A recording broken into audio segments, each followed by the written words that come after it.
Fala galera, bem-vindos a mais uma cena. Eu sou Gui Ferraro e hoje iremos falar sobre o novo filme da Netflix, Nada de Novo no Front. Então você já sabe, vem comigo. Nada de Novo no Front é o novo filme da Netflix, tá? É um filme baseado num livro, né, que tem basicamente o mesmo nome. Ele às vezes muda para, a tradução às vezes muda para Sem Novidades no Front, Nada de Novo no Front. Então, o significado é basicamente o mesmo, só muda algumas palavras, mas o filme continua sendo igual e a história é exatamente a mesma. Essa é uma versão de 2022, produção alemã da Netflix. Esse livro já foi adaptado outras vezes para o cinema e para a TV, né? Em 1930 ele teve uma versão muito famosa e muito boa, uma pérola. E depois, nos anos 70, ele fez uma versão para televisão e agora chegou essa versão do streaming, né? Essa versão que é dirigida pelo alemão Eduard Berger, um bom diretor que dirigiu alguns episódios de uma minissérie que eu gosto bastante chamado The Terror e também dirigiu um filme que eu vi muitos anos atrás da Mostra Internacional de Cinema de São Paulo chamado Jack, um drama familiar bem interessante. Então, assim, é um diretor que tem um trabalho bem legal. Ele tem uma minissérie chamada Deutschland 1980, que é sobre a queda do Muro de Berlim e tal, sobre a Alemanha dividida ali, que ele dirigiu também, que é bem interessante, eu ainda não vi, é muito elogiado, estou bem curioso, mas hoje é sobre esse grande filme, Sem Novidades no Front. Esta é a produção alemã da Netflix mais cara em relação a filmes, tá? É o filme mais caro que a Netflix da Alemanha investiu, né? A Netflix para a Alemanha investiu muita grana nesse filme. É a produção mais cara. A história de Paul, um jovem ali em 1914, 1915, ele se alista ao exército para lutar na Primeira Guerra junto com seus amigos, né? Ele não quer ficar de fora, apesar dos seus pais terem proibido ele de ir para a guerra. E ele, junto com seus amigos, estão todos entusiasmados, né, com a guerra e empolgados para poder servir ao país e poder lutar e defender a sua pátria, a sua honra, né, o seu nacionalismo. Porém, algumas coisas vão dar errada e o filme vai mostrar todo o lado triste e ruim de uma guerra e a gente vai seguir esse jovem por toda a guerra e todo o fim e o começo da guerra para ele. Inclusive passando por alguns momentos importantes para Jimmy, como o Tratado de Versalhes, que é um momento muito importante para essa Primeira Guerra, tá bom? Basicamente, a Primeira Guerra foi uma guerra dividida entre a Tríplice Entente, tá? Que era formada pela França, e o Império Russo.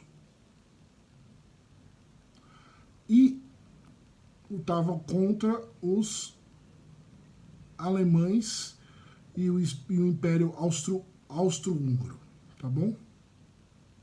Que eram chamados de Impérios Centrais. Basicamente é isso, tá?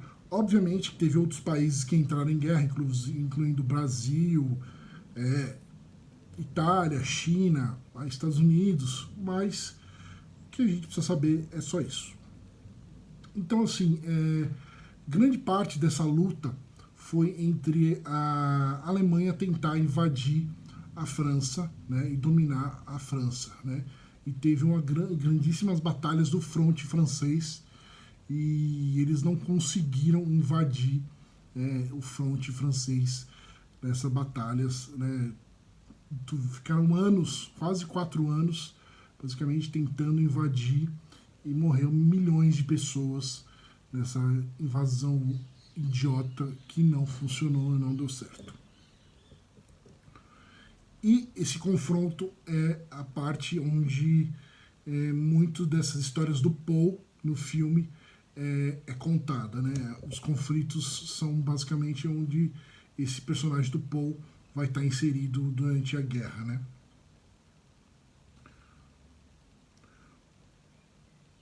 O filme é uma das mais belas produções da Netflix, tá? A produção artística, né? Direção de produção, produção de design é incrível, tá? É muito bem reconstituída, tá? A gente realmente se sente vendo o povo, né? O mundo em 1917, 1916, 18 e a gente vai praticamente de volta no tempo, tá? Ele tem também uma fotografia incrível, tá? Com uma paisagem belíssima, e o diretor consegue muito bem explorar essa fotografia, né? E esses planos, porque ele faz uma direção bem simétrica, bem alinhada aos planos, com a câmera sempre no eixo central, tá? Sempre com ela numa linha reta, muito uma pegada bem Kubrickiana, bem Wes Anderson gostou bastante, usa a câmera bem com eixo reto, o Paul Thomas Anderson, né? Os Christopher Nolan também gosta bastante, diretores que têm esse toque bem assimétrico em relação aos eixos da câmera.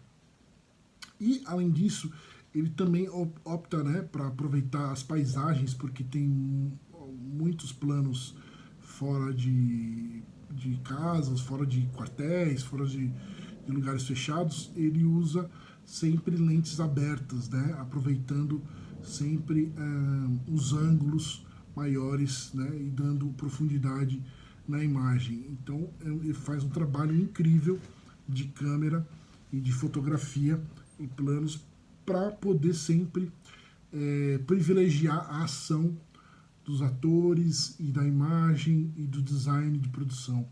É incrível.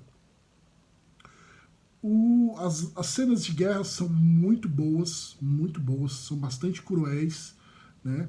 A Primeira Guerra, ela foi uma guerra muito cruel, né? O fronte da guerra era totalmente triste, quesito de, poxa, eles dividiam lugares para comer com bichos, gente morta, doenças.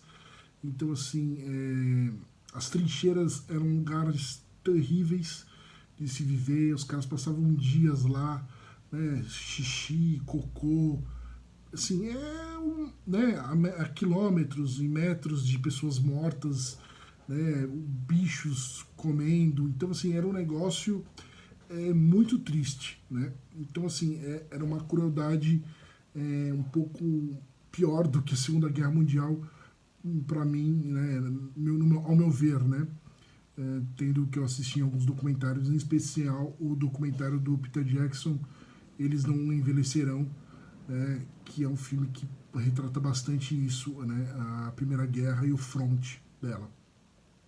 Então, assim, esse filme mostra bastante essa crueldade, né, ele mostra bastante essa relação do entusiasmo dos jovens com a pátria, com a guerra, com a luta, e ao mesmo tempo, quando eles estão lá, eles começam a sentir a tristeza, a desesperança, né, toda a falta de humanismo nas situações, né, e não tem muita saída nas situações que eles estão, e eles vão sentindo isso conforme a guerra vai se passando e as coisas vão acontecendo.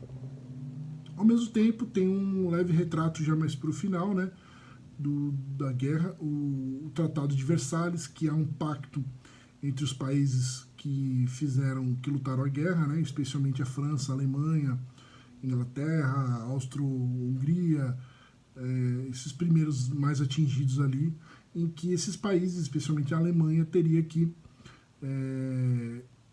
cessar fogo, entregar as armas, ter um exército de no máximo 100 mil homens e também pagar todas as despesas de reformas e exército para os inimigos, né, para quem eles atingiram.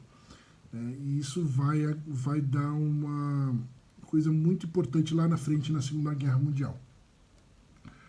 Então, assim, eu gostei bastante do filme, principalmente da questão técnica, né? Principalmente de como o filme é produzido, a qualidade imagética do filme é incrível, é muito bonita, mas da questão narrativa, da história, eu já não gostei tanto, tá? Da questão de como o personagem se desenvolve durante a história, né?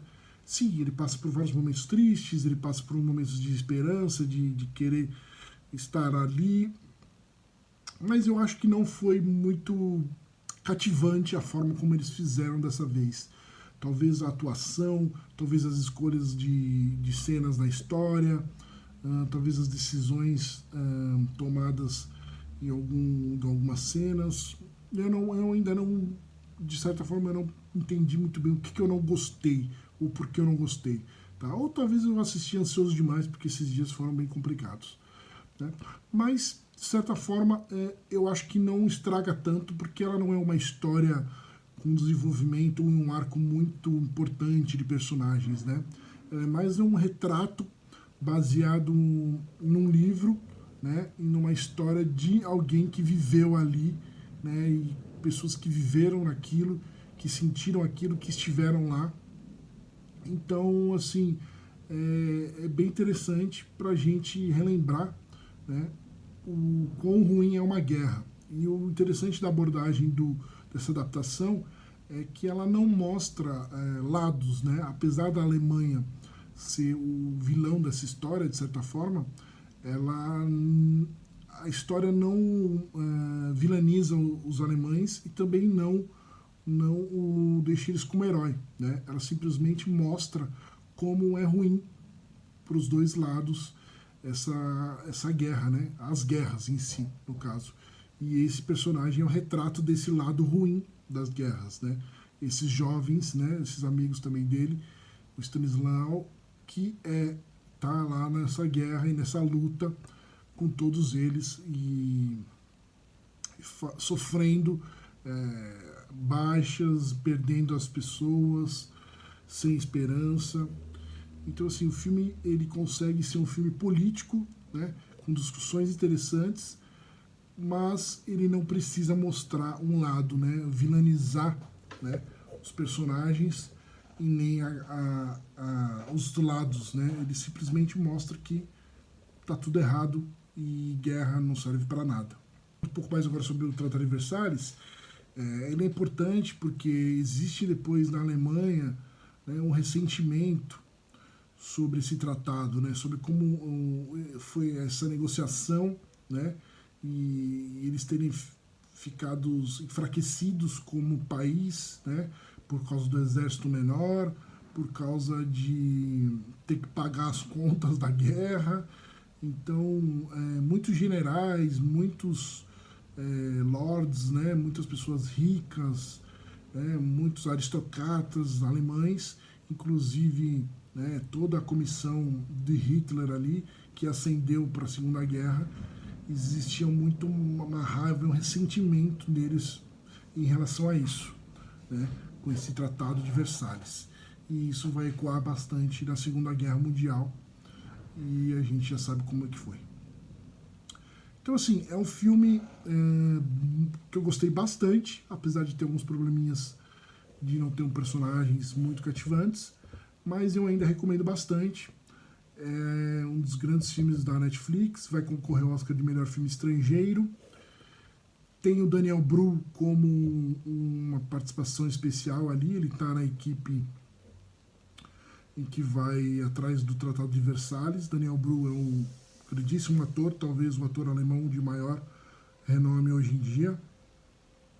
Ele fez Educators, Adeus Lenin, ele fez Capitão América Soldado Invernal, ele fez o Soldado Invernal ou é o Capitão América Guerra Civil? Bom, ele tá na série também do Capitão América da Disney+, né, que é a série do Falcão e o Soldado, ele tá lá.